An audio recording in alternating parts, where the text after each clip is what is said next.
it's good fun. Days like these are great. You get the whole industry together, and to have, companies and corporations like Interbet and Cape Racing who are so generous with sort of time and energy into making a day like this possible is it's fantastic for everyone.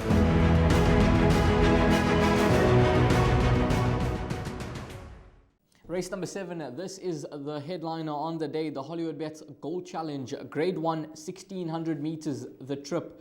3:20 is the off time, and it's a field of 13 runners that are set to line up to face a starter over the mile, and it's going to be a cracking contest where the average rating is a 1-2-2. It's an A-class event, and we've got a quartet carryover of 250,000 Rand, a likely pool of 750,000 Rand, but I'm sure we'll exceed that mark of 750,000 Rand and get to a very, very healthy pool in that quartet. But before we get Deez's thoughts on race number 7, we've got reruns for you and then interviews.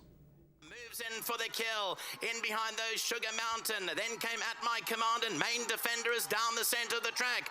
300 meters left to go. Dave the King down the center. Main Defender, Princess Kala has to pull out all the stops the outside. 150 to go. Dave the King, Main Defender down the inside is running home strongly. The 3-year-old Main Defender has kicked into top gear, and here is Main Defender pulling clear to win the Group 1. Main Defender has gone on to be Dave the King, Princess Kala, son of Raj. Charles Dickens in a matter of strides went from last to nearly first. Second place is Princess Kala and See It Again. Here the 3 that we came to see, but See It Again came into the lead. He has Charles Dickens on the ropes. Then comes Princess Kala and At My Command, but what a performance from See It Again. That is out of the top draw. What a prep. See It Again has beaten At My Command. Charles Dickens ran 3rd and Princess Kala was 4th. Cousin Casey's in great shape.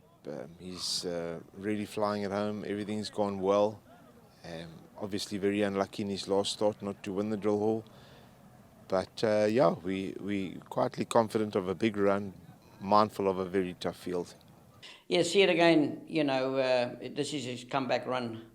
Obviously first run after the, his Cape season. He's doing very well. We brought him here for a gallop a couple of weeks ago. He's taking everything well, and I was expecting a big run from this horse. I know it's probably a bit on the sharp side for him. We haven't got the best of draws, but he's a proper horse. Yeah, lucky lad. He's taken his last run very well. Obviously, it is a very quick turnaround from last week. However, he hasn't left a drop of food in his manger. He hasn't given us an anxious moment. Legs are ice cold. And yeah, we're taking a chance here, but it could pay dividends. Wow, what a lineup, what set of horses we've got here on offer. Main Defender, the 3-year-old, is at the top of betting boards here. We saw him winning the horse Chestnut, beating Dave the King. He's at 33-10. It's 7-2 about his fellow 3-year-old, number 4, Sandringham Summit. 9-2 about number 9, See It Again, and number 11, Lucky Lad. And then you can get 8-1 and better for those. Now, this horse, Main Defender and Sandringham Summit, they've gone head-to-head on a number of occasions. It's been Main Defender to beat Sandringham Summit to beat Main Defender, but they're a new rivalry once again. Do you believe that these 2 3-year-olds could dominate and hold off the challenges of the older horses? No. I don't see them dominating the race. I think they got winning chances, but I can't see them dominating the races. I mean, the Main Defender, the one thing that I know and that I was impressed with is the way he upped his game last time out. I was always on the fence when it came to distance, 1,600 meters, but when he showed his hand winning the horse Chestnut Stakes last time out against older horses, that made me stand up and take notice of him being a serious horse over 1,600 meters. I thought that he was always a serious horse over slightly shorter, but the way he won last time out, that was superb. Has he had an interrupted prep? One can say yes, because we know that he was carded to race in the Drill All Stakes. He did not take his place there. Whereas a horse like Sandringham Summit has run in the Guineas, which was no match for Green with Envy. Both are serious horses, but for me the race doesn't stop there. You tell me you like another 3-year-old in the race. Take us through your thoughts about number 11, Lucky Lad. This horse, Lucky Lad, I mean, the one thing that I have to give credit to, and we've been mentioning Sean Terry throughout the show, I've just been singing his praises on how his career has mapped along and where he's got to at this stage of the game, with all those Group 1 victories under his belt. But this horse in particular... How did he win last weekend? Yeah, even last weekend, you have to go back to nursing a horse back from what happened to him around this time last year, when he took his place in that Premier's Champion Stakes. We know that things went horribly wrong for him, therefore the layoff, given the time off to find himself and come back to full fitness.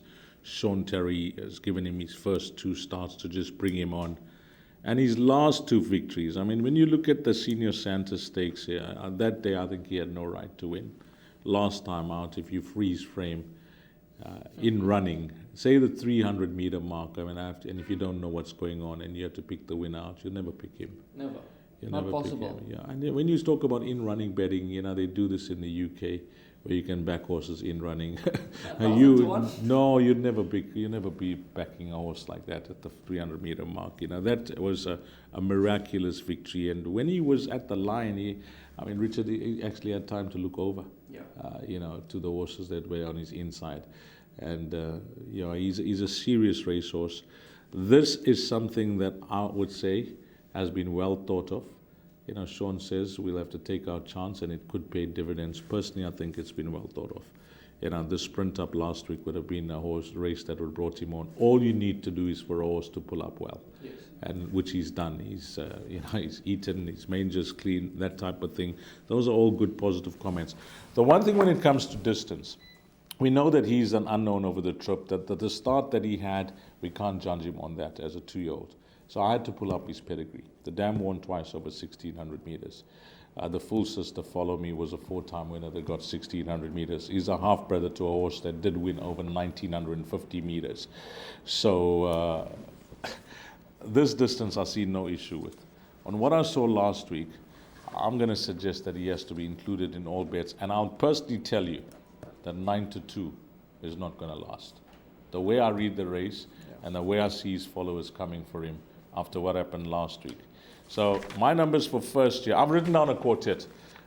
Please don't get me wrong that I haven't mentioned See It Again. We just pressed for time, but See It Again is a serious racehorse and he wouldn't be a surprise winner coming out fresh.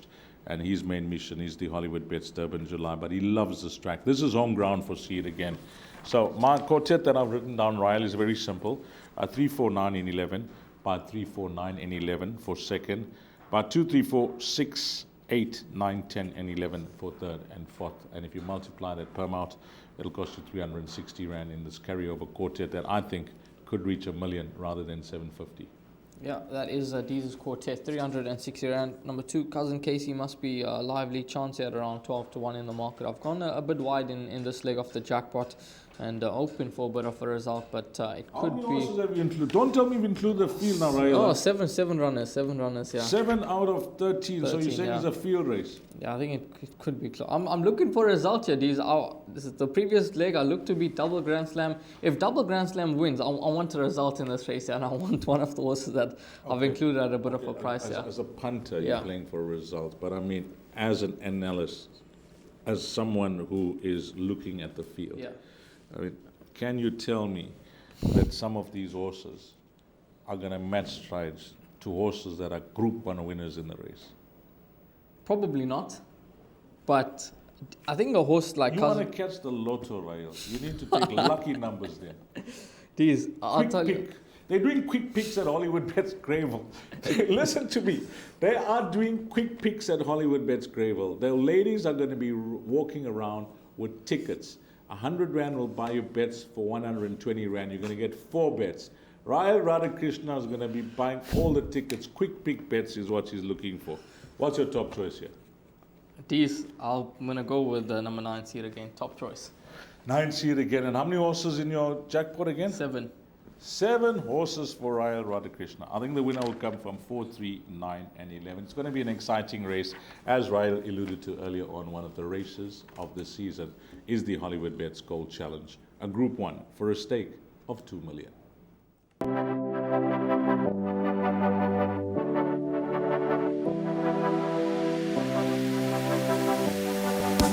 the betting, the not so much anymore is more down to my own fault. I need to get studying again to get the edge back. But yeah, it's a great product.